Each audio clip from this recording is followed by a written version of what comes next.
All right, so welcome in across all platforms right now, Facebook, YouTube, Twitter, Twitch. Hello, this is DawgNation Daily, the daily podcast for Georgia Bulldogs fans. We are presented by Pella Window and Door of Georgia. We're live here in Los Angeles, and y'all, we have got an unbelievable day in store. DawgNation far and wide, eyes on tonight in Los Angeles, Georgia, TCU for the national championship. We're going to do everything in our power to get you fired up, ready to go from this game. We're going to try to cover from every angle before it's all said and done. John Stinchcomb's going to stop by. He's going to be a part of that. We're going to hear from Darnell Washington on the show. That's obviously been one of the most talked about names leading up to this game. How healthy is he? I asked that question directly to Darnell. You can probably guess what he said, but he also said some other interesting stuff too. That's going to be worth your time. And then we're just going to try to soak it up and enjoy it and watch all of this unfold. It's been so nice with all these dog fans in LA these last couple of days, and you start to see even more and more of them coming in. The vibe last night in this city was truly electric, stretched out far and wide. But wherever you were, if you were in LA, if you are in LA right now, if you are, it's very early in the morning, of course. I think you probably sense it.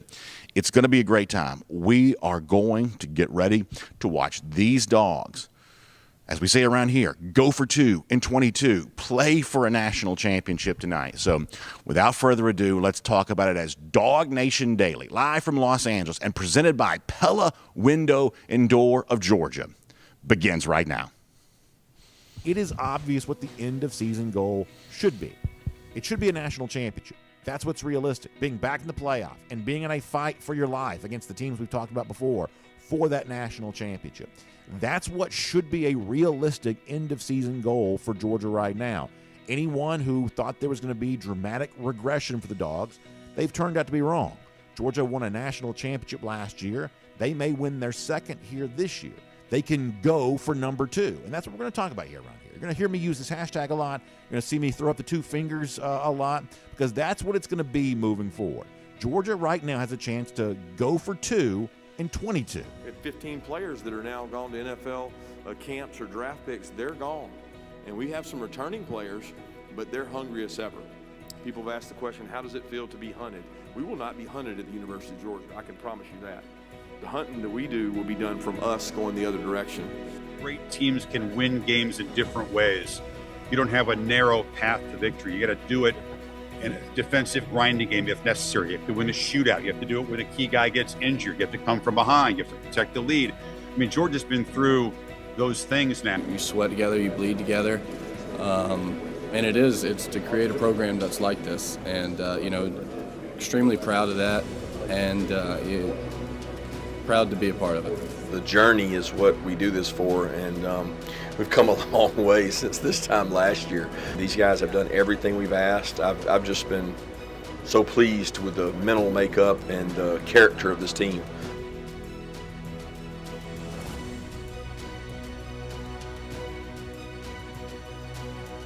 This is what we set out to do this year. There's a lot of people who doubted us. A lot of people who, and I know people are gonna be like, "Well, no, we didn't." Well, yeah, you did. And so we went to work and we took it week by week, and now we're here. So I think that's really special.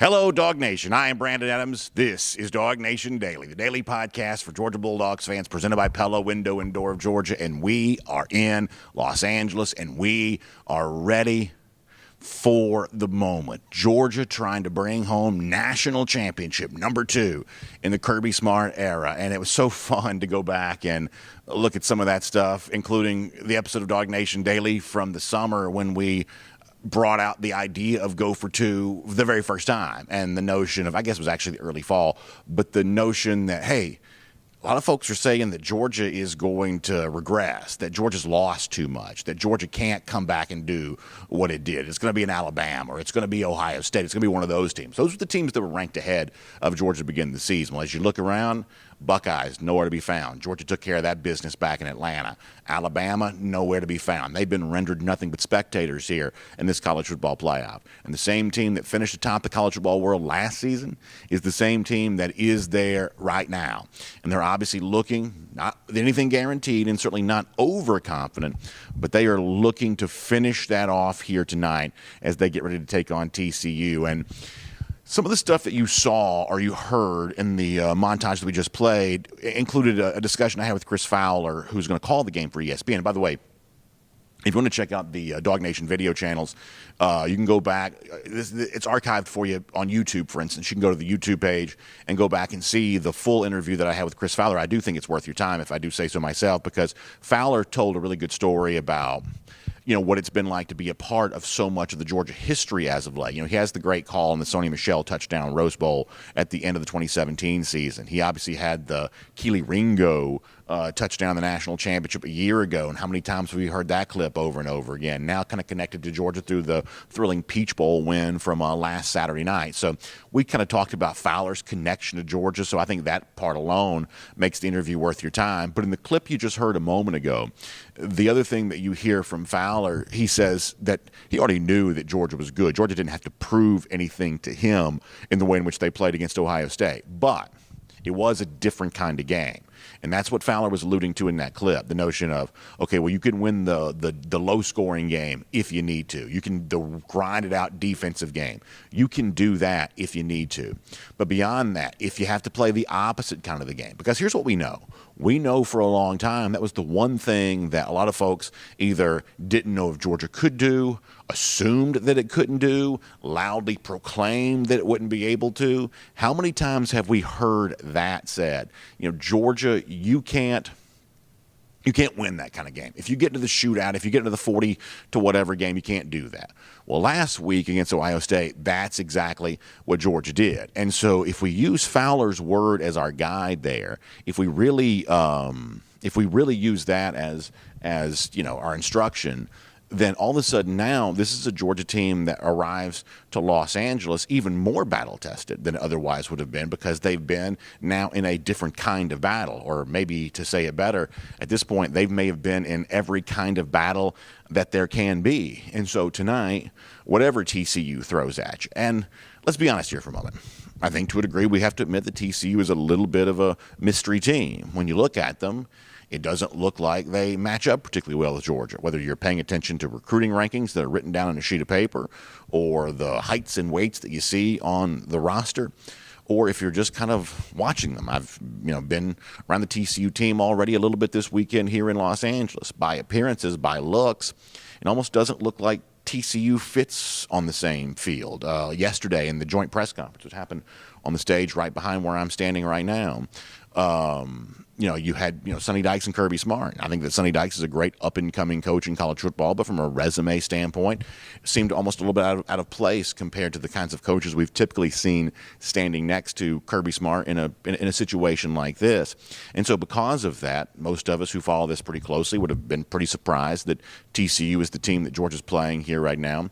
Because of that, there is a little bit of mystery and intrigue, because you have to acknowledge, while you may not have expected TCU to be here, undeniably they have earned their way here. They did that during the regular season, coming from behind, winning close, hard-fought games. Idiots like me constantly saying, well, their luck's going to run out, the whole hypno-toad magic, eventually that's going to go away, eventually that's going to erode, and it never really did. They lost the Big 12 title game, but at that point, I think most of us would say they'd already pretty well cemented their college football playoff resume. They'd already taken care of business by the time they lost to Kansas State in the Big 12 title game, and then after that they beat Michigan. That was another surprising result. Didn't quite expect to see that. So if you're a Georgia fan and you want to consider every possibility of how can this play out? Is there a chance that TCU has some sort of surprise in store for Georgia, the same way it's been surprising teams, including Michigan, all season long? And you have to assume there's at least some chance of that. Otherwise, how could TCU have gone on the ride that it's gone on here over the course of its previous 14 games? And yet, you also kind of go back to what you've now seen from Georgia, not just because of the fact that it has won, and boy, oh boy, has it, to the tune of 14-0 here this season, with a chance to finish off a perfect season and a go for 2-22 back-to-back national championship. But it's not just the fact that it has won. As Chris Fowler said in the montage of clips that we played a little bit earlier, it's also the way in which Georgia has won.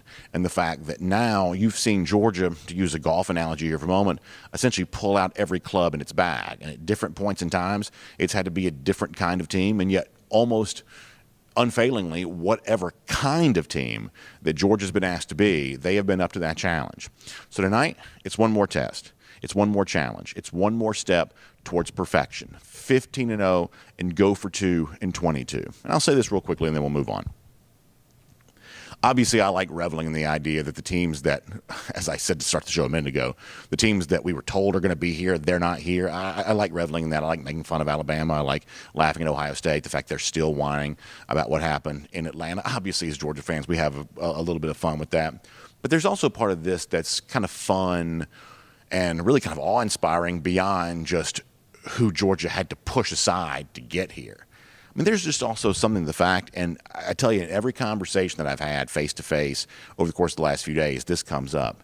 Can you believe this? Can you believe this is real? Can you believe this is happening? I even had a version of that with Brian McClendon, the Georgia wide receivers coach, in the interview that I did with him on Saturday, because McClendon's obviously coaching this team, but he's also a former player. He's deeply entrenched, alumnus of this program. I mean, he's a stakeholder in all of this, and he kind of said the same thing. It's like you look around, you just left to conclude, man, this is just really, really something. And so I think there's a little bit of I guess a sort of a dual task at hand here. On the one hand, finish the mission. Go for 2-22. Don't give TCU any reason to believe. Knock them out of this game for the word go.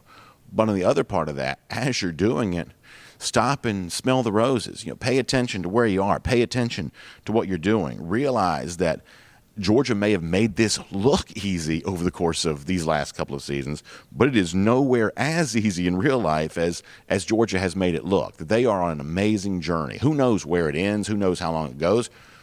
Who knows even what happens tonight, if you just want to be completely honest about it. But what we do know is this, is that those of us who've been along with them on that journey, man, we've had a lot of fun. And I really do think that the most fun of all this season could still be yet to be had right here tonight. So my name's Brandon Adams, and this is DawgNation Daily, the daily podcast for Georgia Bulldogs fans. We're presented by Pella Window and Door of Georgia. I am on the West Coast. It is very early. Somebody in the comments section said I looked bad. I do look bad today. I didn't have time to shave before the show. I'll be cleaned up and ready to go for the game here tonight. But so we have kind of a normal sort of prep schedule that we work the show on, and so I'm trying to get some stuff ready for the show very early in the morning to try to do that, and then eventually you look up and you're like, oh gosh, the show starts in 30 minutes. I haven't cleaned up yet, so I don't look great right now, but I feel great. I'm having a great time, because who couldn't be having fun when you're out here in Los Angeles, when you're doing all these things? So it is very, very early. I'm essentially one of the very few people I saw. There was one of the ESPN shots here a little earlier. Other than that, there's not a whole lot of folks milling around right now for a game that's not slated to take place until later on this afternoon. So pretty quiet here at the media headquarters. I will tell you, it's also pouring down rain right now. It's expected to be very heavy rain throughout the area here today. So already seeing some signs of that. So still dark, still raining. But, man, dog fans ready to go and excited about a wonderful, wonderful night here in Los Angeles. And I am excited about our great sponsors who make all this possible. I couldn't be in L.A., couldn't be doing what I was doing right now if not for our great friends like Pella Window and Door of Georgia. And, by the way, when it's raining here like it is right now, it makes me think about those great, properly fitted, wonderfully efficient Pella windows and doors, because all that rain, all that weather, all that winter stuff, when that comes your way, you want it to stay on the outside where it's supposed to be. That's what Pella Window and Door of Georgia is all about. It also makes your house look better on the outside, improve curb appeal. It's just a great way to be a great neighbor, but it's also a great way to potentially impact your resale value. Some of you thinking about that here in the new year, so great windows, great doors, always a great selling feature when you're looking forward to to putting your house on the market. And obviously Pella Window and Door of Georgia can be a great asset for you there in that situation there too. We've also got great savings to be aware of here too. You know how great the product is, but you also want to save if you can. So how about a chance on that? Between now and February 25th, you can get 10% off your entire project, or no payments, no interest for 12 months, plus an extra $500 off your project. Can you believe that? Amazing savings on that right now for the recognized brand leader when it comes to windows and doors. So here's what I want you to do. I either want you to stop by and see them in their experience center right there in Duluth, or I want you to give them a call. The number is 678-638-1429. That's 678-638-1429. You can also find them online, pellaofga.com/DawgNation, pellaofga.com/DawgNation. Just do me a favor. Whichever way you use, website, phone, in person there in Duluth, just tell them that BA from DawgNation Daily said that they would take good care of it, because I know they will. And you tell them I said that, because I'm very, very confident they're going to do great things for you, because Pella Window and Door of Georgia is viewed to be the best. All right, so here's what's coming up. It's a Monday. That means John Stinchcomb for us. We'll do a Marlowe's Tavern Insider Update with him coming up in just a minute. I also want to transition now to Around the Doghouse, assisted today by AAA. And obviously, we're on the road right now, so to speak. Flew to get here, but nonetheless, when we're on the road, we're thinking about our friends at AAA, and great to have them as a part of Around the Doghouse here today. And I want to transition to something. On Saturday, had a chance to catch up with Georgia tight end Darnell Washington. Now, Washington's been the most talked about player going into this game. I got some video of him on Friday when the team arrived. It was very interesting in my comments section, my kind of mentions, to watch the debate ongoing of, well, how well is he walking right now? How hurt does he appear to be? No walking boot, as I pointed out, but as others pointed out, not exactly moving the swiftest of foot, getting off that airplane, getting on the bus, and getting ready to go to that Georgia practice. We saw Georgia practice ourselves on Saturday. All we saw was yoga, and to be honest with you, I didn't notice Darnell doing the yoga one way or another. Obviously, given what he's dealing with, I don't know that yoga would be too impacted by that anyway. But the point is, there is some mystery and intrigue about how healthy Darnell is, if he'd be able to play. I asked him that question. He gave me probably the answer you would expect, and yet he also had some very interesting things to say about having this team a little closer to his neck of the woods here on the West Coast, and also what it's been like to play in this tight end room with Coach Todd Hartley, and the excitement that the Georgia offense has right now on the heels of a very impressive performance against Ohio State. So Around the Doghouse here, assisted by AAA. Let's hear from the man of the hour. Will he play tonight? Will he play effectively? Can he play the entire game? It's Darnell Washington on DawgNation Daily. As a West Coast guy, being from Las Vegas, how much fun is it to have Georgia Pacific time zone right now?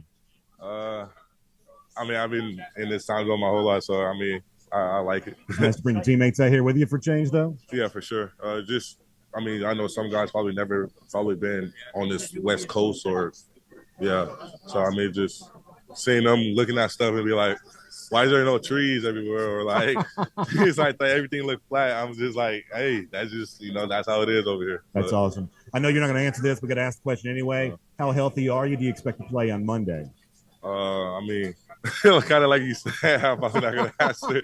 But yeah, I feel like that's just more of a Ron Corson or a Kirby Smart answer. Yeah. Sure. Well, let me ask you a question you can't answer. What did you learn about your team this past Saturday night? It's a shootout type game. It's a different kind of game than you've played before. You found a way to score the points needed to win that. Is there extra confidence on your side of the ball, the offensive side, that comes out when you have a performance like that? First thing first, I feel like the thing, what I learned about our team is our 4 DNA traits. Like, we actually harp on them. And, we stay composed when we supposed to, and toughness, and stay connected as a unit, as a whole.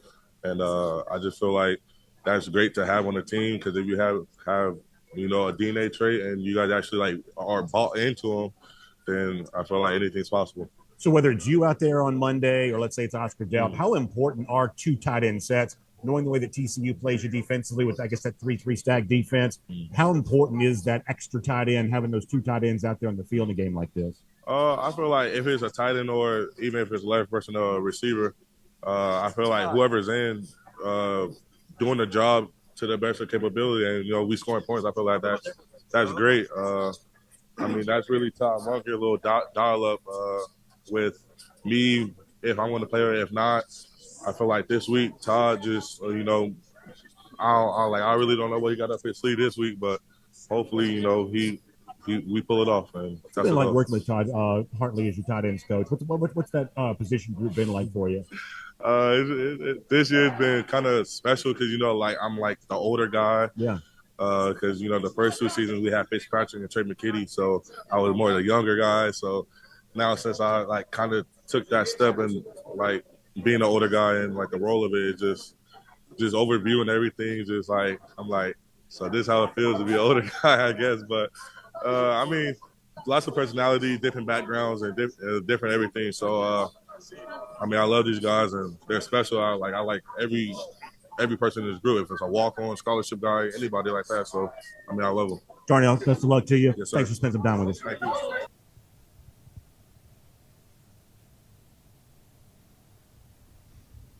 So good stuff there with Georgia tight end Darnell Washington, and I enjoy the conversation. And listen, Darnell's a good sport about it. Obviously, you got to ask him about the question. You know what he's going to say, and yet he still sort of laughs as he does it, which I kind of enjoy. And really, kind of getting to know guys like Darnell a little bit more, because I'm not in Athens on a regular basis. So media days like this, when you're on the road, that's one of the only times I have to kind of have that kind of conversation. And to be honest with you, it's way more relaxed than the typical media session is at Georgia, where it's very hard timed and kind of scripted.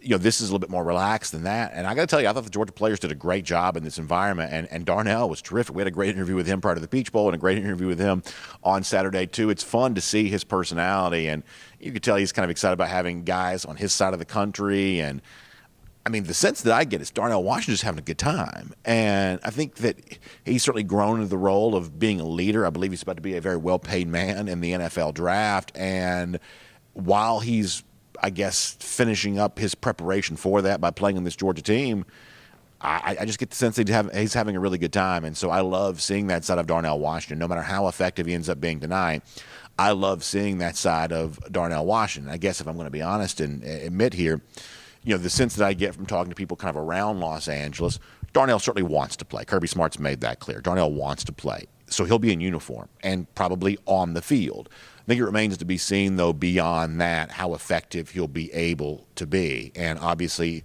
in some form or fashion, a guy like Oscar Delp's going to be called on a lot more. Now, if you want to talk about what we talked about on Friday's edition of our show, the way in which Georgia just has measurably more talent than TCU, this is one of the areas in which that shows up. A guy like Delp, legitimately one of the best prospects in the entire country in the previous recruiting class. That's the guy you step in the place of a guy like Darnell Washington, much the same way that Arian Smith got more playing time because of the fact that Ladd McConkey was banged up in the Peach Bowl, and Amarius Mims got a chance to start, and by every indication I've got really rave reviews for his performance playing in place of Warren McClendon last week, as the lights just went out on us here. How about that?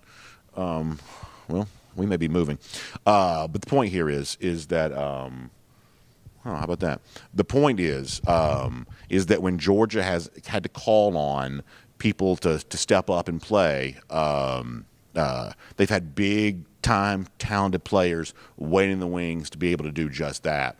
And obviously exciting to see if it is Oscar Delp playing more tonight in place of Darnell Washington, exactly what that might mean. But for now, fun to hear from Darnell as a part of Around the Doghouse. And I'll also say one more thing about this, in that a lot of the people in the comment section are kind of pointing out the fact that, Darnell just towers over me. And this is one of those things where, like, to be able to move around a room like this, you have to have a little bit of a handheld type situation. And so, I'm kind of shooting it at a little bit of an odd angle compared to the way we might typically shoot something like this, the way that I'm kind of shooting myself with the camera right now. So it's a little bit of an odd angle. But nonetheless, Darnell towers over me. And by sort of basic, regular human standards, I'm considered pretty big.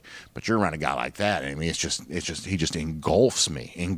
So, very impressive young man for sure. Obviously a big part of why Georgia's here for the national championship. And we're obviously rooting for him to hopefully be able to be a contributor as Georgia hopefully brings it home. And as we say, go for 2 in 22. You would not have been able to do that without Darnell Washington. So hopefully he kind of gets his moment here later on this evening. All right, so that's Around the Doghouse. It's assisted by AAA. And, of course, as we said before, AAA, a name we know for legendary roadside assistance, but also a great name for you to know, too, when it comes to your home insurance there as well. Because Because one of the things you can get with AAA through home insurance is it's called claim forgiveness. There's a lot of features and benefits that AAA offers just to sort of save you money, creative things they can do to put a little bit more money back in your pocket. And this claim forgiveness is an example of that. Your first claim can be forgiven if you're insured and claim free with insurance through AAA for 5 years. That's what they want to do, reward your loyalty and reward your choice of them as your home insurance provider. AAA wants to take care of you on that. So you can find out more by going to AAA.com/home insurance. AAA.com/home insurance. You can also give them a call, 833-718-2075. That's 833-718-2075. That'll get you in touch with our friends at AAA. Okay, so it's DawgNation Daily. Mondays for us typically means John Stinchcomb. We're going to hear from John here coming up. I'm probably going to have to move because the overhead lights that are here just went completely out on me. So it just got way darker very, very quick. So we'll see how that's going to work out.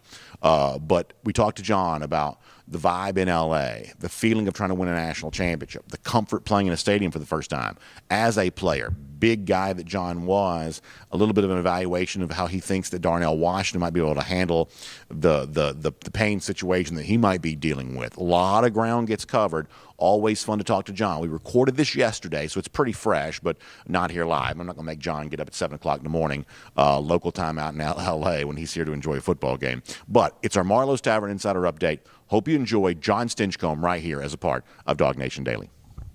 And here on DawgNation Daily, it's time for our Marlowe's Tavern Insider Update. Very special version of this. I'm in Los Angeles. John Stinchcomb's in Los Angeles there as well. We're recording this the day before it airs, this Sunday afternoon. You're obviously watching this here on Monday morning. I didn't want to make John get up though at 7 a.m. local time to do his normal DawgNation Daily spot, so we're going to bring him on here on Sunday afternoon instead. John, I know you've been in L.A. now for a little while. Sounds like you and your family having a good time, getting ready for the game there on Monday night. What's it been like in the City of Angels for y'all thus far?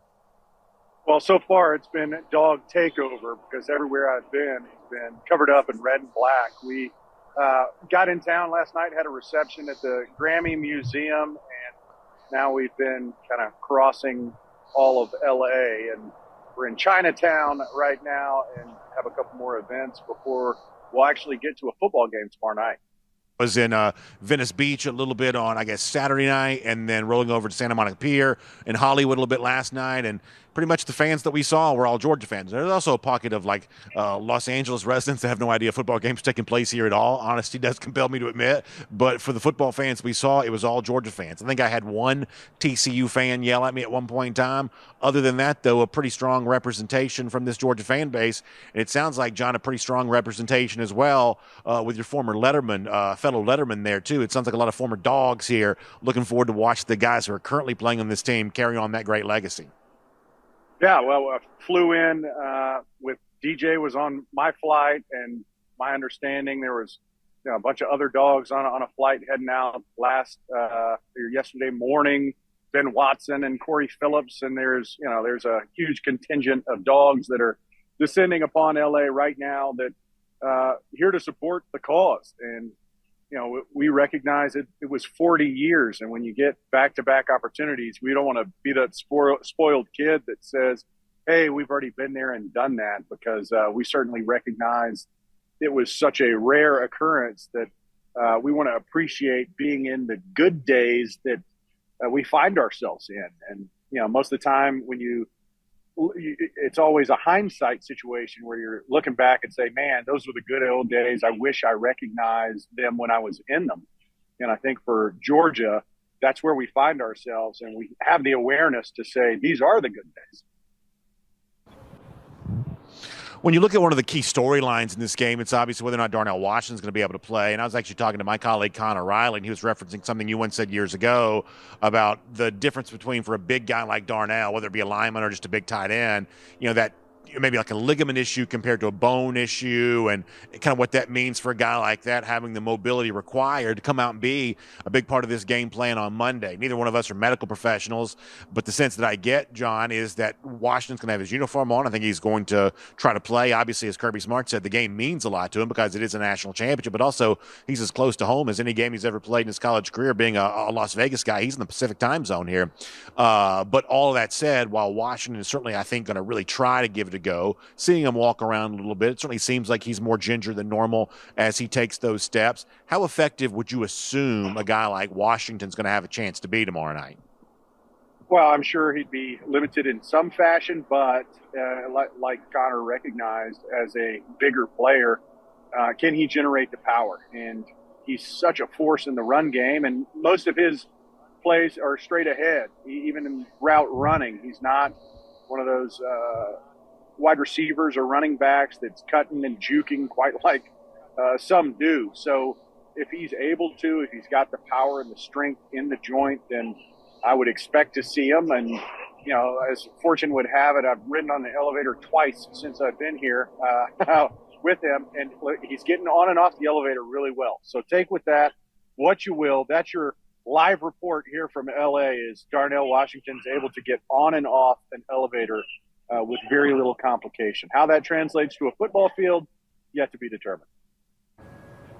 I like that. That's the kind of inside information we expect from you here, John. That's really good stuff. Take me back to being a guy playing in a Super Bowl, because I think that's a similar situation what Georgia's going through here right now. And the sense that I get is that both these teams are trying to figure out exactly what the right plan is for this. Now, obviously, Georgia played in a national championship a year ago, but it wasn't nearly as long a flight to get from Athens to Indianapolis as it is to get to Los Angeles. And so the sense that you get is, do you have that really hard, intense practice at home and then get on the plane and fly? But then that could leave you fatigued once you get here, because you're adding the wear and tear of a practice to kind of the general fatigue we all feel when we're kind of cooped up in an airplane for a real long time. Georgia chose to have its practice yesterday in SoFi Stadium, whereas TCU chose to practice off-site yesterday.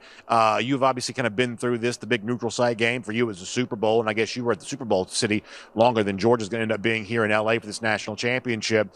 But in terms of football teams and coaches and players, they love to keep it the same. They love to keep it normal. But there's an element of these types of games that almost makes it impossible to call it your normal pregame routine. This game's a Monday. Georgia used to playing on Saturday, as a for instance. Are you interested in the way in which these coaches try to figure out how can we kind of maintain some sort of routine when everything about the way we do this is different because of where we're playing the game?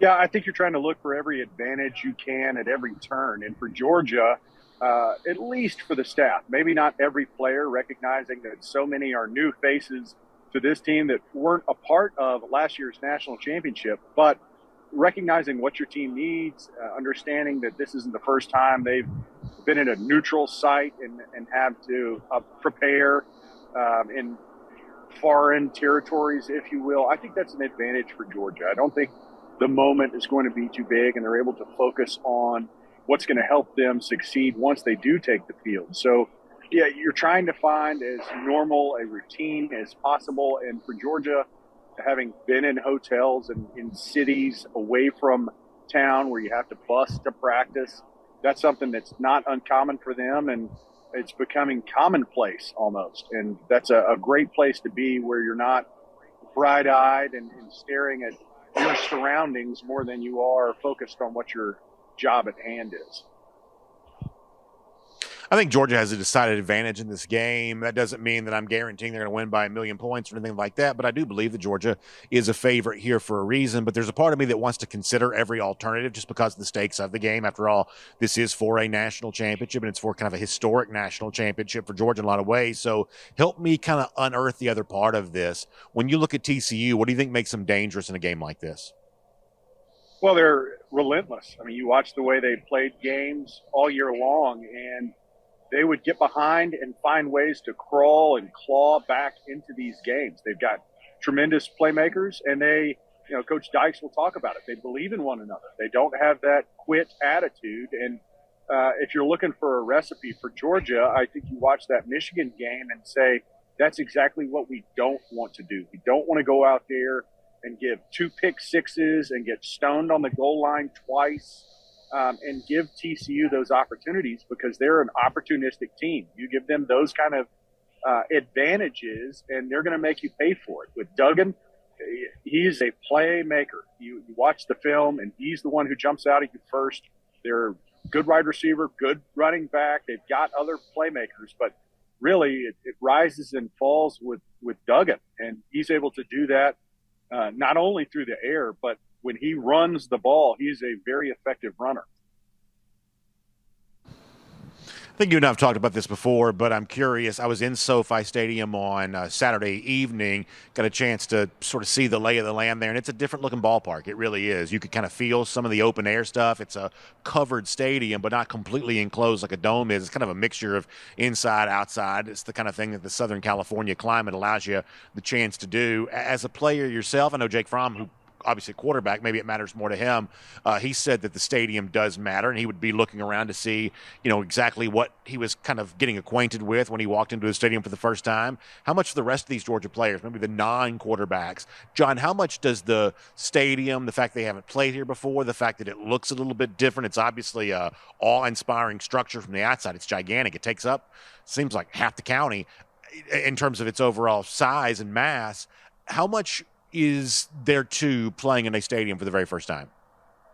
Yeah, for the big bodies, for the folks that don't touch the ball, it is there's not much difference. You go out there and you look around, but at the end of the day, I'm not worried about my field of vision when a ball's coming to me the way a defensive back or a wide receiver is. And I think that's where you start to get some of the effects of the stadium. Obviously, the playing surface matters, but that certainly isn't a concern for this game. And ultimately, for, I would say, 80% of the players on that field, it matters very little. And you're really, if I'm being candid, you care more about where can I watch the replays between snaps so that I can see, what happened that last play. But outside of receivers and quarterbacks, trying to pick up the ball and be able to see down the field, the surrounding stadium is very little impact for the actual game for most of the guys out there. I want to ask you about the Georgia kind of game plan for victory here coming up in a moment. I also want to remind folks that we're here in L.A., but when we're back home, we love Marlowe's Tavern, the great chef-inspired food, the craft cocktails that make it famous. And, of course, John Stinchcomb, our Marlowe's Tavern Insider Update. We're happy to have him as a part of our show and happy to have Marlowe's Tavern as a part of that as well. So with our friends at Marlowe's right now, don't forget, you can't be a DawgNation Insider the way that John Stinchcomb is, but you can be a Marlowe's Tavern Insider. When you go to marlowestavern.com, you can join their Insiders Club. You're going to get a big benefit just for joining. Then after that, you're going to earn qualified visits, and those qualified visits add up, and eventually you're going to get a great reward to be used on entree and fun stuff there too. Terrific incentive for you being a regular at the Marlowe's Tavern, including the one right there in your neighborhood. So go by marlowestavern.com and you can sign up or stop by the tavern right there in your neighborhood, and they'll get you covered on all that. Become a member of the Marlowe's Tavern Insider Club and enjoy great benefits when you do what you already love to do, which is enjoying the great chef-inspired food and those craft cocktails with our friends there at Marlowe's Tavern. So, John, we'll count this as kind of a bowl game, even though it isn't really officially a bowl game. It's a part of the college ball postseason. And we do see a little bit of a difference in the terms of how the postseason's played out in recent years compared to the regular season, where, think about favorites and underdogs. What we've seen is that the underdogs have had a little more of a chance to actually just win these games outright. In other words, you've had either favorites winning games easily, it seems, at a higher rate than they do during the regular season. But if they don't cover that spread easily, oftentimes in these bowl games, they'll just flat out lose the game outright. There's been some data that's kind of pointing that direction. And I think that could be a little bit of a harbinger for this game for Georgia. To me, John, this is about coming out, establish yourself, set yourself up for the kind of easy win that we've been used to seeing Georgia get. But if you allow TCU to hang around, knowing they are 6-1 thus far this year in one-score games, as you said before, they've been relentless in terms of getting the defensive score when needed or coming from behind when needed, that if you give them a chance to stay within arm's reach or find a way to believe, then they can really make you pay for allowing them to stay in the game. In other words, I think the responsibility for Georgia is to come out swinging hard from the very beginning and really establish the tone from this game pretty early. How about for you? How would you love to see this game play out tonight? Well, I think unlike last week, this game has an opportunity to kind of get away from your opponent. I think Georgia is capable of extending leads and pulling away from TCU in ways that they probably realistically didn't see playing out against Ohio State. I'm not trying to throw shade at TCU. There's a reason why they're in the national championship game, but I don't think they have the roster that Georgia or Ohio State does. So when you look at this game, again, you use the cautionary tale of what happened for Michigan in that, they wanted to come out and bury it early and started pressing, and all of a sudden instead of extending leads, you've given them opportunities and allowed TCU to score on turnovers, and you get stoned in the goal line, and that changed the entire landscape of what Michigan hoped to do. And for Georgia, they want to go in and avoid those costly mistakes, but yet execute on those opportunities. And I do think that they can get an early lead against TCU and kind of salt the game away in that second half. But TCU has proven that you got to play the entire time, and they're not a quitting team. So even when you do get that lead, you can't rest and say this game is over before that last click of the clock finally dings. And I don't expect that from Georgia. Nothing based on their performance this year would indicate that that's how they're made up. And it should be and could be one of those opportunities where Georgia comes out and punches the opponent in the face a couple times and then continues to walk the game away. And that's a very realistic opportunity for them against TCU. This, and I'm not super comfortable even having this conversation, but I don't believe we're preparing the proper context of the game if we don't at least mention it. John, how much are you allowing yourself to consider the historic significance of what it would mean if this team is able to win back-to-back national championships, first time in the playoff era? We call it go for 2 in 22. You know, hasn't happened in college football at all since 2011, 2012. That was obviously a team that Kirby Smart was the defensive coordinator for at Alabama. John, this is beyond rarefied air to think of where the Georgia program could be after 60 more minutes of football. How much are you even willing to kind of process that right now before it's even happened? Well, I am, because I have no weight bearing on what the outcome of the game is going to be. But I think it's tremendous. I mean, you look at the historical relevance of not only winning back-to-back and recognizing how rare it is, but also recognizing where Georgia is poised to be over the next few years. And that's a testament to the organization and to Coach Smart and his ability to build. And where Georgia came from when he first took over the program, the expectation was we're going to move from a 10-win annual season to competing for championships on an annual basis. And that's where we find ourselves. And you have to take care of business. You have to win this game for this discussion to even be relevant. But I think it very much is at play. You're looking at historic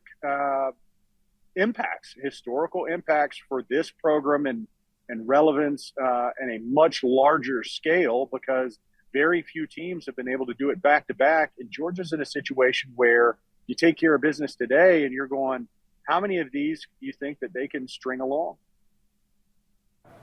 No, it's fantastic to think about. John, I know you got a lot of fun stuff going on, so the fact that you would step away and speak to us for a minute means the world to us. Hope you and your family have a great time here in L.A. Hope all the dogs who are here are enjoying themselves. And, John, the next time you and I speak, I hope we are talking about, indeed, a back-to-back national championship, one of the great stories in college football history of how it all came to be. John, enjoy the game, enjoy Los Angeles, and we'll talk to you again here soon as part of our Marlowe's Tavern Insider Update. Thanks, B.A. Hope all the dogs enjoy the game. Go Dogs.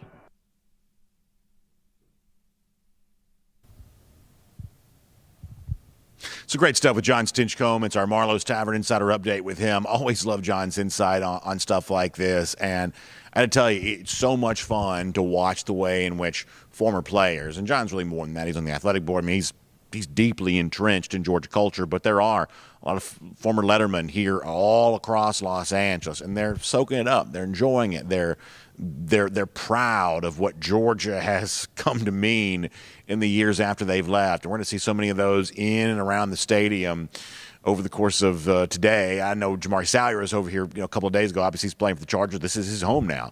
SoFi Stadium is the place he plays all of his home games. And I know he was welcoming Georgia to his kind of new home here in L.A. And so a lot of these former NFL dogs, a lot of these former players are obviously taking great pride into what Georgia's doing right now.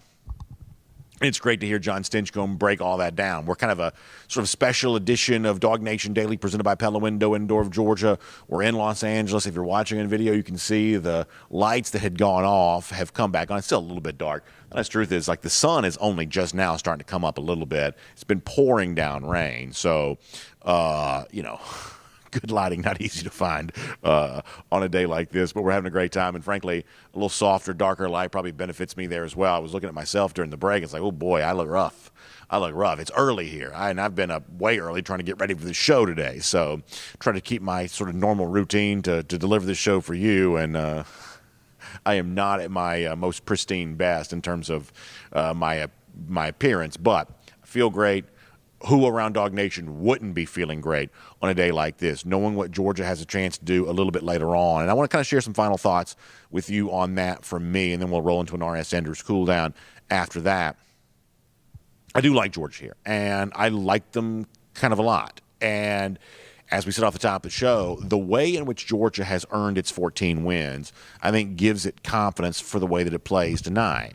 I gave you some of these numbers one day last week on DawgNation Daily. You know, underdogs kind of in that realm of where TCU is right now, they win historically in college football about 19% of the time. So you have to be on guard for something weird happening. We've seen underdogs performing better in postseason games than we typically do in the regular season now for a couple of years. So you're kind of on guard for just about anything there on that. But what I think the recipe is for Georgia tonight, this afternoon if you're in L.A., but tonight if you're back home in Georgia, the recipe is to make this look like a Georgia football game. That's something the LSU SEC championship didn't really do. At 50-30, that's 80 total points. It didn't quite feel like Georgia football. Last week in the Peach Bowl, that's 85 total points, something along that, at least approaching 85 total points there, in excess of 80 points, I should say. That certainly doesn't feel like Georgia football. And it was a thrilling game, one of the most exciting we've ever seen Georgia play. And yet, I think the recipe tonight is something decidedly less exciting. Now, some Georgia fans will say, well, good, I don't want anything as heart-stopping and as wild and crazy as that Peach Bowl was, and I understand where you're coming from. But I almost mean this from a different standpoint. I almost mean this from the standpoint that the most likely path to victory for Georgia is to get back to looking more like what the Tennessee game would have looked like, or last year's national championship game might have looked like. One of those things in which Georgia's making the offensive moves when needed. It's getting those big drives to give itself the points that it needs to win the game, but it's also doing so in a way that allows its defense to become just as big a part of the story. I think if you watch the SEC championship and you watch the Peach Bowl, you see Georgia playing games that are a little bit more commonly associated with a lot of other teams around the country.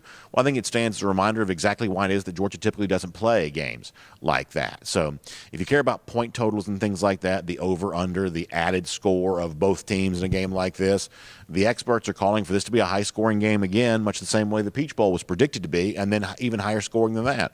I believe the total here is set somewhere around 62 or 63 points, and what I'm going to tell you is if you're a Georgia fan and all you really care about is Georgia winning the game, that feels like a lot of points to feel very, very confident that Georgia's getting the kind of game it wants that leads to victory here. I think a much safer path for Georgia is, frankly, a much lower scoring game. And it's hard to shut down TCU and keep them to a low total because they've obviously scored points against most of the teams they've played. They're averaging more than 41 points per game.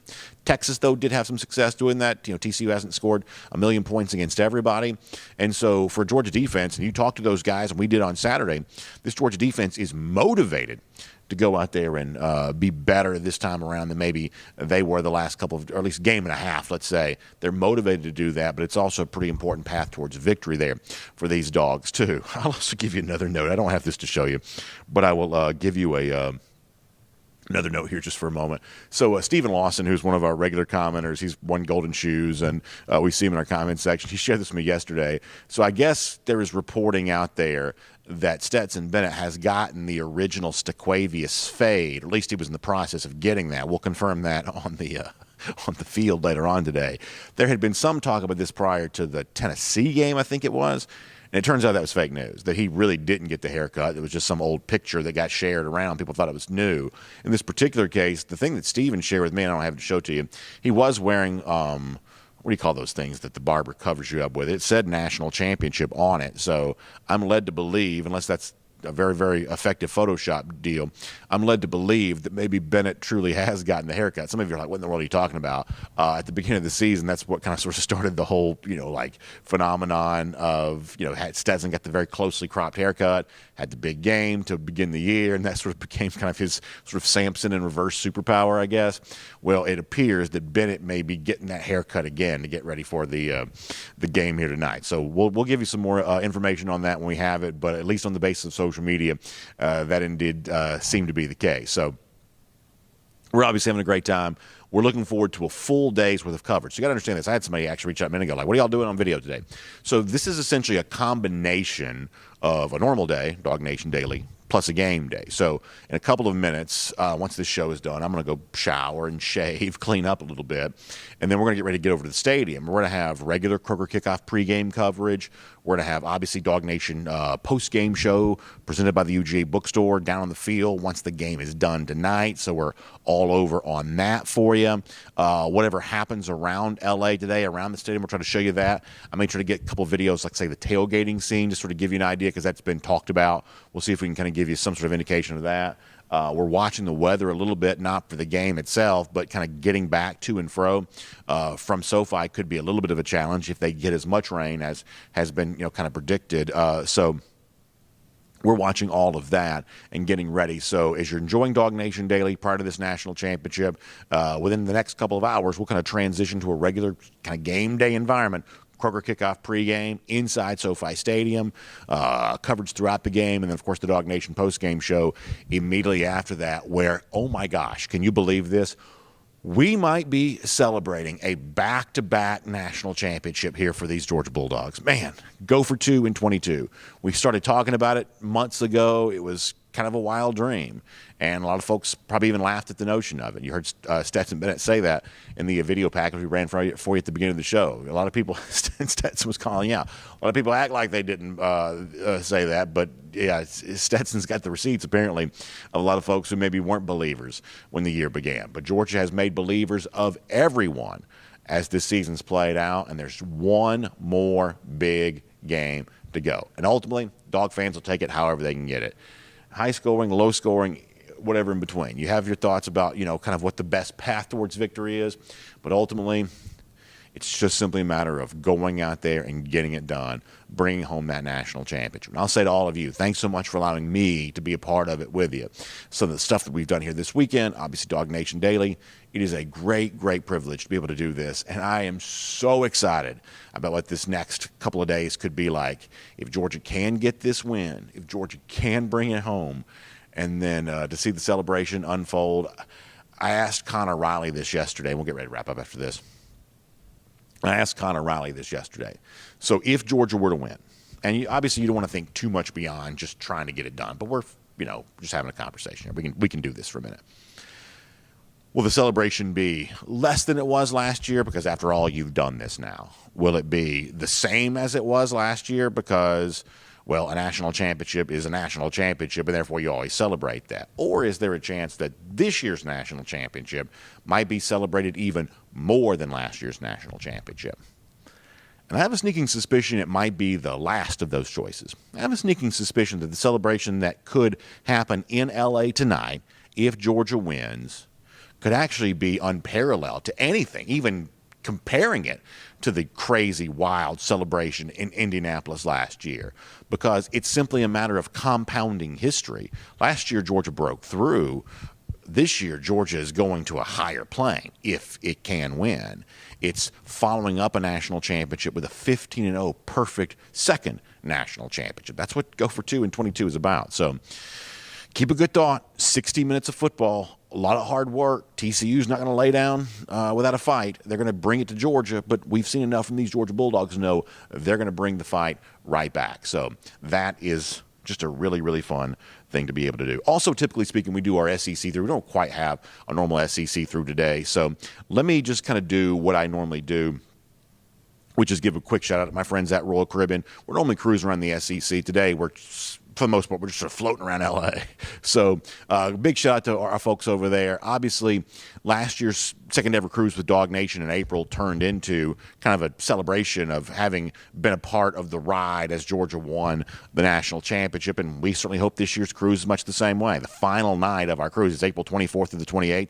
The final night of our cruise is the NFL draft, the first round. Last year with this huge draft party, we watched all those dogs get their name called. This year we'd love to do that for another crop of dogs here this season. Obviously Jalen Carter kind of topping that list, and whoever else is kind of in the mix on that. So it is going to be a great time, and the time is now. We're in January. We're only really a few weeks away from this cruise taking place, a couple of months, for sure at the most. So it's time now to get locked in, get booked up, be ready to be a part of it. So I'm going to invite you to do just that. If you look on the screen, you'll see Jessica Slater, great travel agent. She's got royaldogs.com. That's a website that she's put together that provides information on the second ever cruise with DawgNation. You also see the phone number. You can give a call to her. You can talk to her not just about the DawgNation cruise, but any other Royal Caribbean cruise vacation you might want to take here this year. I've got one coming up in February. Looking forward to that. You better believe.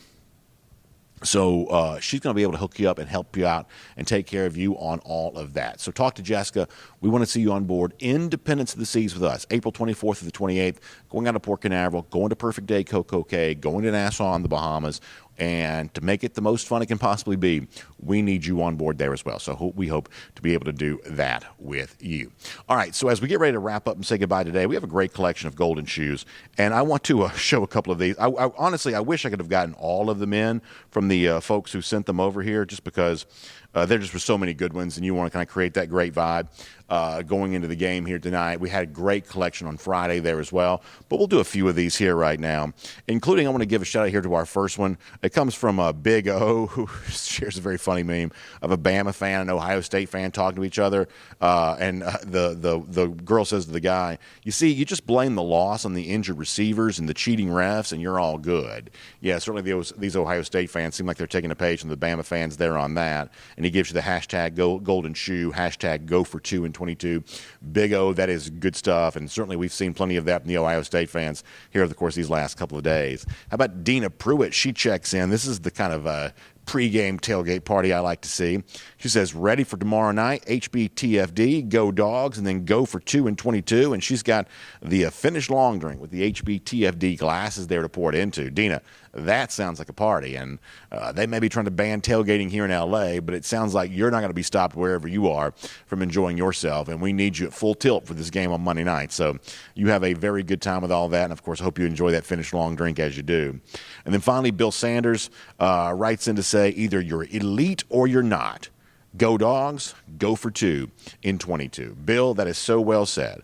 And the one thing that we've learned about this Georgia team over the course of these last 2 years is this is a team that truly is elite. And they have met every challenge that's come their way. And now the challenge tonight isn't a name. It isn't TCU. It isn't Sonny Dykes. It isn't Max Duggan. It isn't Quentin Johnston. It's the challenge of an entire schedule. 14 up, 14 down thus far, with one more left to go. That's the real challenge for Georgia, navigating what has been an incredible set of circumstances to lead to this moment, with one more step in that mission still yet to come. Elite team finishing it off this way, no one could question that if it does truly work out to be 15-0, back-to-back national champions, if it really is a go for 2 in 22 season. Bill, that is very well said. Now, lousy, stinking Gators, they've got no such celebrations to enjoy. They've got no such excitement to look forward to, and they've got even more bad news coming their way 292 days from right now. Yeah, we're basking in the glow of playing for a national championship. We got big things on deck, but we still got a little bit of time to make fun of those lousy, stinking Gators, because that's what we do around here. We believe a good Georgia fan's a Gator hater first and foremost. We'll see them in Jacksonville, but for tonight, the business is here in L.A. Get ready for it. We got a great day's worth of coverage. Stay close to DawgNation, and then hopefully tomorrow, right back here in the same time, bleary-eyed, messy hair, no telling what else looking, we'll come back here and we'll celebrate, we hope, that national championship here for these Georgia Bulldogs. Enjoy the day. Get through your work schedule, and then we'll see you later on this afternoon and evening for game day coverage right here on DawgNation. Have a great day, everybody. And on video, time now for our R.S. Andrews cool down. R.S. Andrews, the one you turn to for your air conditioning, heating, plumbing, electric needs. They show up on time. They do the work that's promised, the price that's promised. You can trust R.S. Andrews on all of that. So we're going to take your comments here for a couple of minutes. And then after that, we're going to hear, as we do on game days, typically, or at least leading into the game day, typically from Atlanta News First, Ella Dorsey. Ella's going to join us here coming up in a moment. I had a chance to catch up with her. And Ella actually had a chance to catch up with Stetson Bennett's father. They had a great interview with him on Atlanta News First. And so she wanted to make sure the Dog Nation was aware of that. So we'll talk to her about the game, her excitement about that, and then her chance to catch up with Stet's father and the enjoyment that she had around that. We'll do that here coming up in just a little bit. For now, though, traditional comments as you share your thoughts about how this game is going to play out today and everything else related to all of this. Let me pop over to YouTube first. We'll get some comments here, and then we'll get ready to go after that. Let's see if I can get these to pop up here. Can I get the comments fired up and going? Let's see. Not yet. Let me try this again. Here we go. Now we got some YouTube comments. Let's read these as a part of our 1st and 15 here right now. Scott Boland says, BA, thank you. Now go bring home a win. Scott, you better believe that is exactly what we're going to try to do. You better believe that's what we're going to try to do. Scott Pete says, what time later? So what game time is, 7:30? So we should be on the air somewhere around 5:30 here today. And then, of course, throughout the night after the game is done.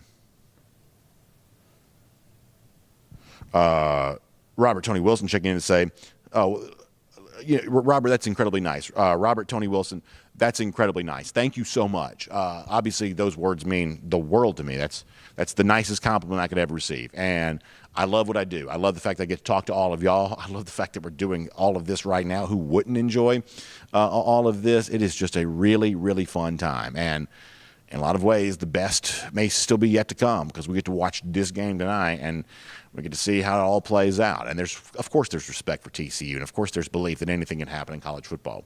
There's also confidence what these dogs are able to do there as well. Dana Varnado checking in to say the run game is going to show out. I think that Georgia does need a big dose of that running game here this evening. I think you're right about that. Cretaceous Williams also checks in to say, I rewatched the TCU-Michigan game. Their defense has some thumpers, but the offense wasn't all that impressive. I feel really good about tonight. So an interesting evaluation from kind of what you've seen from TCU and what stands as their biggest win here this season. It was one of those kind of wild affairs that the Big 12 is frankly kind of famous for. Matt Presley says, expectations for Jalen Carter tonight kind of struggled against Ohio State. Yeah, I think it's fair to say that Jalen Carter was not at his best against Ohio State. Now you'd say, well, at times he looked like he was being held, and that's probably true. And he was very close to certainly getting a big sack early in that game. But I think even Carter himself would say that wasn't his best performance. Maybe his level of conditioning wasn't exactly at the level that he would have liked for it to been. So, clearly I think this is a guy that tonight's going to come out motivated and then ready to finish what is likely, let's be honest here, the end of his Georgia career, finish that on a very high note. Thomas Tyson says, I'm going to be a bar in downtown Denver with all my Colorado dogs. Thomas, that's awesome. Marie Just Me says, what will you do after we win, BA? After we win this game tonight, I'm going to be all over that field trying to talk about it and celebrate with all of you. In fact, for those of you who haven't done this, we had a great call-in show yesterday. People joined us via Zoom and they chatted with us. I hope to be able to do that tonight. And who knows how long we may go on that field after it's done and just connect with you, let you celebrate, let you talk about what it means to win a national championship. I'm looking forward to that as much as I look forward to anything. And then after that, we'll come back to the hotel and we'll kind of breathe it all in and get ready to just I mean, you don't want to talk too much about it because of obviously the weight of it, but I mean, I just think that's one of those things you're going to try to find those that you know here in LA and just sort of soak up the moment and just really breathe it in. So, Maria, I'm looking forward to that and hope you can join us for our Dog Nation post-game show. I hope to see you there for that. You can even join us live if you want to. There's tons of Georgia fans here in this hotel too. So my guess is that if Georgia wins, it's going to be a very festive atmosphere around this hotel for quite some time. Our buddy AKA checks in to say, what a time to be a dog, and that is indeed the case. It is a great time. Zebulon Owen wants the family. Well, listen, our entire Dog Nation family is going to have a great time here in L.A. tonight. By the way, it is interesting to watch the sort of the culture shock of like a lot of these Southern folks kind of mixed in with a lot of these LA people. I mean, honestly, the hospitality's been great here thus far, but there's definitely a little bit of an odd mix at times going on here. Spencer Clark says, just don't leave anybody behind. Yeah, we won't be doing that. We're going to go back to Georgia, everybody fully accounted for. Let's see what else. Thomas T-Bone 86 says, what do you mean if we win? You mean when we win, right? Well, obviously I am confident that Georgia wins the game, but also it's one of those things where, you don't want to be too confident, I guess. But, yeah, I know exactly what you mean by that. All right, let me go over to Facebook, get some comments over there, and then we'll get a little bit of a weather report from our friend Ella Dorsey from Atlanta News First. We'll look forward to doing that with her here coming up in just a minute. But first, on Facebook here on Dog Nation, it's always a little bit of an adventure scrolling over and trying to find all of these, but we'll be there in just a second. Obviously, a lot of dog fans getting excited and getting ready to go for a big, big time. Kent Holcomb says, I had to spend almost the entire show filling out time-sensitive online pre-surgery forms for another surgery next week. Anyway, the journey continues, and God has got me, and I'm not going to let that stop my enjoyment of this game tonight. Well, Kent, we are certainly praying for you, and honestly, you remain in our thoughts and prayers. I mean this sincerely, and I mean this truly. Even as we're in the midst of enjoying this great season for Georgia, we're thinking about you, Kent, and we know you're fighting hard, and we know that it's not fun. I mean, let's just face it, it's not fun. And I know that's true, but, man, the fact that you show up on this show and you're such a big part of what we do around here and you interact with these other dog fans in this comment section, that means a lot to a lot of people, Ken. You better know how much your presence is enjoyed. So you keep fighting. You enjoy that game tonight. My guess is Georgia's going to fight pretty hard in the field for you, too. So you get a chance to enjoy that. Anthony Jones says 41-17. Maybe it is going to be that much. Sort of a sneaking suspicion it kind of won't be, but maybe it will be. But I've heard a lot of Georgia fans calling for some big scores. Maybe it will be that big. Maybe it will be that big. Jonathan Moore says, will there be a halftime show? Probably so. I haven't heard who it is. There's a big staging area set up outside the stadium. There's a concert outside. I forget who it is. Somebody, famous. That's doing a show outside prior to the game, of course, I guess if the weather holds out. Justin Turner asked about the limited tailgate. So there's been some chatter in Los Angeles about tailgating being restricted. And honestly, I've heard from 1,000 different people, and I've heard so many conflicting things about this. Some people more connected to L.A. says there actually probably is some tailgating going on. Other people saying, no, it really is pretty restricted. The basic gist of all this is that in the NFL, and SoFi is an NFL stadium, there are a lot of tailgating restrictions that you don't typically have around college football. In Georgia, you can start tailgating 6 a.m. if you want to, whereas most NFL stadiums have a mandate no tailgating prior to 3 hours before kickoff. So you've already got a limited tailgating scene in the NFL compared to what you have around college football. And here in SoFi, I guess they're trying to push people towards like the paid stuff, and some Georgia fans think of that as a convenience. Some Georgia fans want that. Other Georgia fans would like to just kind of have their own thing going on, and it is not obvious how much of that they're going to be able to do. So John William Adams checks in to say, reporting live from Sunset Boulevard, raining and picturing Stetson on one of these movie billboards all around the street. Yeah, one of these days we might see that Stetson Bennett billboard. We might see that indeed. Jerry Popham's got Georgia 38-20. That's an interesting score prediction. See, Ty checks in to say that his hotel's full of TCU fans. There's a decent collection of TCU fans. Now they're overwhelmingly outnumbered by the Georgia folks here, but there was a decent amount of purple in here last night. I saw one TCU fan over the course of the previous 2 days, and seen a lot more TCU fans here as of late. So thus far, they've got a decent contingent showing up. Steve Brookings says who's going to sing the national anthem tonight. Yeah, I haven't heard that either. So typically for a national championship game, you do have a little bit more names singing the national anthem, or a little bit more of kind of a presence at halftime. But I haven't heard much about that. Philip Jordan Wells says, cue the Yellowstone music because Frogman's going to the train station. Yeah, listen, I like that. I like that indeed. Caleb McCollum checks in to say Georgia 45-17 over TCU. Zach Adams reminded us that Michigan had a lot of turnovers, something that obviously ruined their chance of winning that game. And obviously the kind of thing that Georgia needs to avoid. Daryl Fleming asked if I brought my speed. Oh, no, listen. When I go to the swim pool, I still try to keep as a courtesy to the people around me, I try to keep as much clothes on as I can, as much as I possibly can. That's my courtesy to the people around me on that. There is kind of a nice pool area here at this hotel where we're staying. It kind of gives you the kind of the California vibes, but it's actually been kind of cold. We haven't really gotten above 60 the entire time I've been here. It's been sunny at times, but kind of a breezy 60, and by the evening time, it's actually pretty chilly. So it's not been quite. There was a couple people out around the pool yesterday, but that's pretty desperate. Like, you really want some pool time if you're getting out there and lathering in the sunscreen to sit out in 60-degree weather. But that's about what it is. Rick Wallace says Dogs by 50. Randy Hall asked me about my prediction. I'll take Georgia 37-13, 33-17, somewhere along those lines. I'll take that there for that. And that sort of, was it 33-18 a year ago? Something that kind of feels like 33-18. I might take that here for this spot. Let's get a couple of DawgNation.com comments, and we'll get ready to get out of here.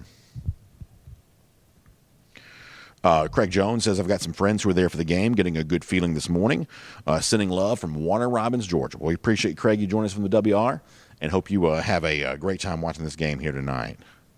John Hendricks checking in. Great to see him. Hemingway says he's looking forward to a nice, comfortable win. He says his cardiologist is looking forward to the same thing for him. Yeah, Hemingway, I know what you mean about that. Diedrich Frazier referencing something that happened yesterday. That was an interesting moment, Diedrich. Yeah, that was an interesting moment. Matt Rukavina talking about some cool video stuff that's out there. That's there's a lot of that out there right now. Richard Dees, appreciate the kind words. Thank you very much.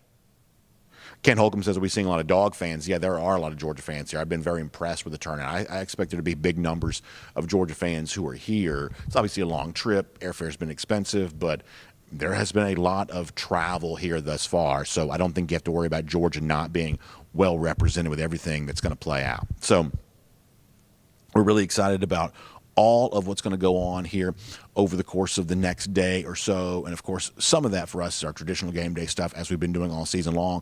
And here on our R.S. Andrews Cool Down, that also means a chance to catch up with Atlanta News First, Ella Dorsey. Ella joined me for a moment yesterday, and she actually wants to share something with you, an interview that she and her team there at Atlanta News First got a chance to do with Stetson Bennett's father, which was kind of a cool thing. So we'll talk a little Dogs. She'll give us a little thought on the weather. And then we'll hear from Mr. Bennett, Stetson Bennett III here, too. All of this is a part of our R.S. Andrews Cool Down. So enjoy Ella Dorsey right now. And here's part of our R.S. Andrews Cool Down. We're in downtown Los Angeles, of course, getting ready for today's national championship game. And as we've done so many times throughout the season, happy to welcome in from Atlanta News First, Ella Dorsey there as well. Normally when we speak, we're doing it through Zoom or something like that, but face-to-face here in Los Angeles. How has the weekend been for you thus far? Serendipitous, magical. I mean, I don't know what the right word is to describe it. It feels unreal that we're here again. We're on the beach. There's palm trees in the background, and we're about to play for our second national title. It's really cool. Yeah, we were talking about that before we started. That, I mean, you've been a Georgia fan, I've been a Georgia fan, and obviously we've seen the team have success. Even won the national championship last year. That's great success, but it's really unprecedented to think that you could be talking about back-to-back national championships. Hasn't happened in college football since 2011, 2012. Hasn't happened at all during the playoff era, but it just sort of speaks to what this Georgia team is doing right now, and the fact that I think most Dog fans feel like they're going to finish it off here tonight. I don't know if the line is quite right, because TCU they're kind of a Cinderella team, right? They fought really hard to get here, but I do think if Georgia plays their game, they're going to play them really, really well, Brandon. And I'll tell you what, I haven't seen a single TCU fan. I've seen about 300 Georgia fans. Everywhere you go, there are Georgia fans. So we're traveling really well. I bet that stadium is going to be overwhelmingly red tomorrow night. So I've seen one TCU fan. We were walking around Hollywood a little bit last night, and somebody came by and said, "Go Frogs," or something like that. So I've had one interaction with TCU fans thus far. Been a lot of Georgia fans. There are actually a lot of Georgia fans staying in our hotel here right now there as well. And to go back to what you were talking about a moment ago, I feel like for Georgia, if you get off to the good start, if you kind of establish that lead early, then I think you have an idea of how this game's going to go the rest of the way. But if it's one of those things where, hey, you give TCU a chance to hang around, you give them a chance to feel like they can believe, then all of a sudden you get one of these wild games. It's probably a little bit too much like the Peach Bowl that most Georgia fans would prefer it to be. I think the early portion of this game is going to be really important. I agree with you. From everything that I have seen and all the interviews we've done with the players, they were really upset with how they played last week. They were really disappointed. And I think with that attitude going into this, that's going to be really important, right? Because they're kind of here to prove something again after that Ohio State game last week. Yeah, absolutely. So we're here in Los Angeles. It's actually a little cooler than I'd prefer it to be. It's like cold. Okay, on Friday morning, Brandon, it was 45 degrees. And me and Rob were like, well, we did not plan for this correctly. Yeah, you had to have the coats on, the little bit of an over, at least a pullover, something like that. It's been that kind of weather. But as you think about Monday night here, there's also a lot of thought of kind of rain being there. And that's, of course, a covered stadium, so that's not going to impact the play. Yeah. But for the fans who are trying to have some fun outside the stadium with whatever version of tailgating they're going to be able to find to do, you've heard about that, of course. It sounds like there could be a good bit of rain, which I guess for LA is a little bit unusual. Very unusual, yeah. Areas to the north of LA, like the northern half of California, is seeing really incredible flooding. We're going to see showers possibly start as early as the morning. So right around the time, people are getting ready for the game. Certainly during the game, it's going to rain really heavily. Definitely after the game, if we win, you're walking out of the stadium, you need to be prepared. It's going to be windy, it's going to be chilly, and it's going to be pouring down rain. So the weather's not going to cooperate.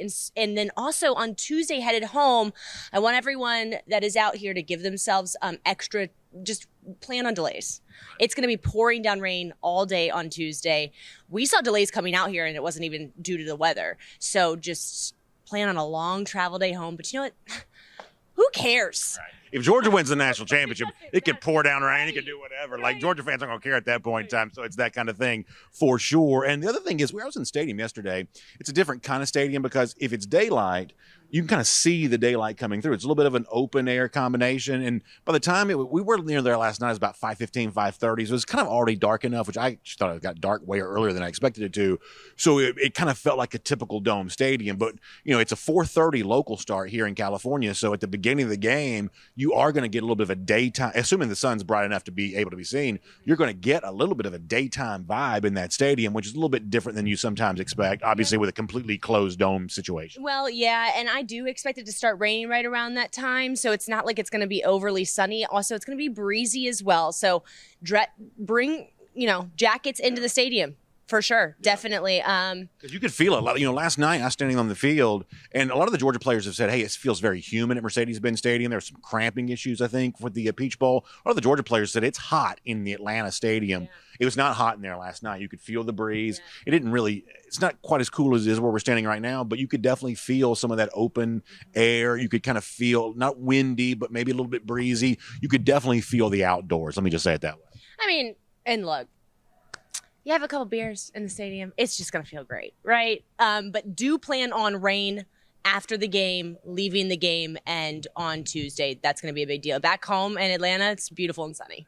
So you guys had a really fun experience of the day on Atlanta News First. Got a chance to catch up with a guy that's obviously got a big rooting interest in the game coming up here on Monday night. So give us an idea of kind of what you're able to do and kind of set us up for what we're about to see here. Okay, so let me take this because this was an experience. So it's Saturday morning. We're doing live shots at the Santa Monica Pier, which is this beautiful pier along the beach. The sun is rising. I look at the sky as the sun's coming up. I'm like, Rob, this is going to be an amazing sunrise. We have to do a shot from up on the pier. So we run all of our gear up on the pier. I'm setting up my time-lapse phone like on the pier, and I look over, there's a guy with a Georgia hat walking down the pier. So, of course, I scream, "Go Dogs," right? He screams back, "Go Dogs." When he's coming back, he's like, "Hey, do you want me to take a picture of you in the sunrise?" And I was just standing there enjoying it. I said, no thanks. And then he meets up with another guy, and they ask us, they're like, "So where are you guys from? What media news outlet?" And we said, "We're from Atlanta News First." And they're like, "Oh, home." And we're like, "Yeah, where are you guys from?" And they said, "Blackshear, Georgia." And we were like, "Oh, And Rob goes, Stetson? It's Stetson's dad and Stetson's uncle on the pier. And we're like, please, please just talk to us for 2 minutes. I know you probably get this all the time.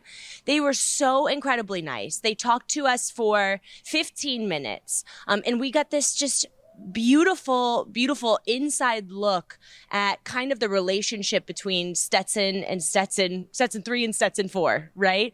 And we wanted to share that with you. Yes, take a look. So why don't you take a look at that right now? You would not believe our luck out here on Santa Monica Pier. Not only is there a sunrise of the century for us to enjoy, we thought we struck gold with that. Well, we really struck gold and got lucky to run across Stetson Bennett. You might know that name. You should. He's the quarterback of the Georgia Bulldogs. But we have his dad here, Stetson Bennett III. Mr. Bennett, I can't even believe how lucky we are to be out here, and we just happened to run across you. Your son is the star of this team. There's a lot of good players, but certainly he's led this team this year and last. How cool is it to be his dad and be along on this ride with him? Yeah, it's a great story. I mean, you know, just to have the dream, to have the vision, to come up with a plan and just work the plan. I tell everybody it's a testament to two things. One, how good the Lord is. He's so faithful to my family, and also hard work. You know, when you've been told you can't do something, you know, it's really not up to them. Just go to work. So obviously is his dad, the trials and tribulations he's gone through are well documented. Goes to Georgia, goes to junior college, comes back to Georgia. Kirby Smart, his staff have talked about how they tried everything they could to keep him from playing. Not really intentionally, just because they wanted to make him prove it. He did that, led him to a national championship this year. You're on the cusp of back-to-back. I'm assuming he made a lot of phone calls to you when times were hard. What were those phone calls like? Yeah, there were some frustrations. There were some times where just elation about how well he did at practice, and you know, but you know, we never called the coaches. We never, you know, it was like you want it. You know, keep working. Get up and go to work. Keep your mouth shut and keep your back bent and go to work. That's kind of, you know, down at Georgia Southern, and he was at Georgia, Irk Russell said he liked those players that had a bad case of the wants. Well, that's exactly what little man, he's got a bad case of the wants. Yeah, no doubt about that. And you know what? He was doubted. You know, he's not 6'4" with a rocket arm. Now, I'm sure he'd tell you that he does have plenty of arm strength. But what do you think about this game come Monday night? I mean, there's a lot on the table there for the Bulldogs and certainly your son. Yeah, we've been, I graduated in 1996 from University of Georgia, and, you know, been season ticket holder since that day. And so I'm not just here as a daddy, I'm here as a fan as well. And, you know, we waited, you know, 41 years.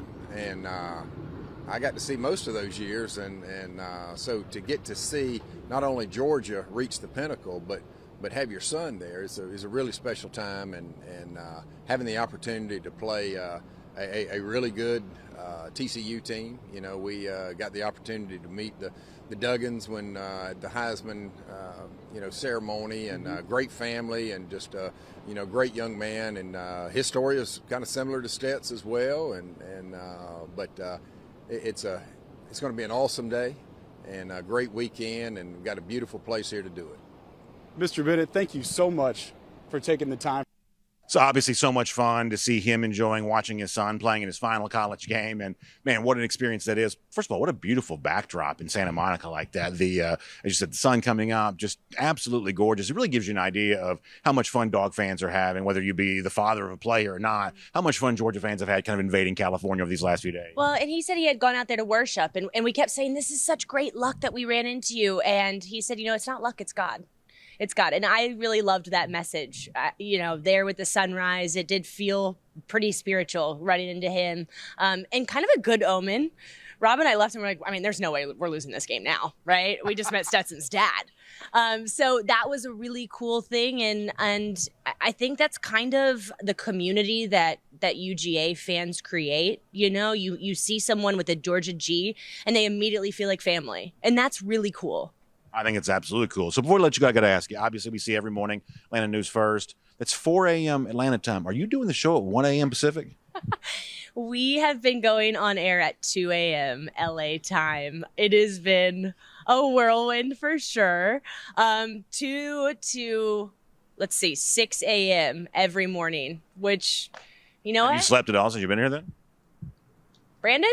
I don't really sleep at all normally. I got some sleep last night, so we're good. We're going to be on air all this evening. We have our own pregame show. I'm sure you guys do too. And then postgame, after the game, if we win, you can turn on Atlanta News First, and we'll just be showing the scenes all across. Well, it's going to be a lot of fun. Ella, great to be with you. We've obviously had fun with you all season long and happy to be with you here in L.A. Hope you get a chance to enjoy a Georgia National Championship. And obviously, we'll be tuning in to see what you have to say about that right there in Atlanta News First. Go Dogs. Ella Dorsey, everybody.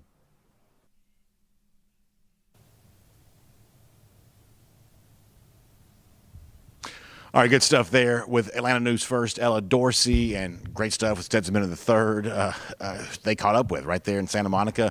Beautiful image of the sun over the water, kind of sun rising. I saw the sunset of Venice Beach of the night. They saw the sun rising there in Santa Monica. And, of course, Ella's been a great partner to us all year long, give us an update on the weather. And it sounds like we may have rainy conditions in L.A. throughout the day. Wherever you are, hope you're staying nice and comfortable and getting ready for a big one. Hope I've seen some people in the comment sections also talking about this a little bit too. Hopefully you got that day off in line for tomorrow. Maybe call in sick, something like that, depending on how the game goes, depending on how much celebrating you do when it's all said and done. Either way, we're excited to be a part of it with you here at DawgNation. Big thanks to our friends at R.S. Andrews, who also make it possible for you there as well. You can find them online, rsandrews.com, for your air conditioning, heating, plumbing, and electric needs. They show up on time.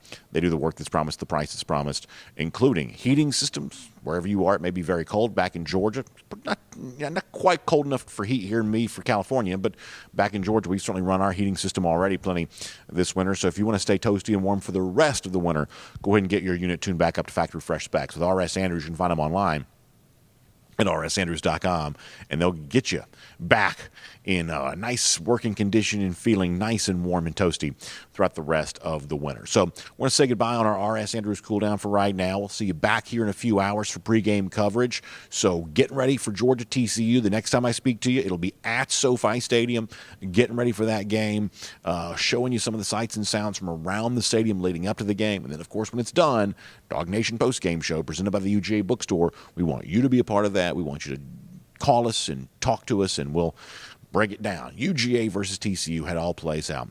We'll talk to you about that then. Thanks for being here on DawgNation Daily, presented by Pella Window and Door of Georgia today. We'll look forward to seeing you back here again tomorrow.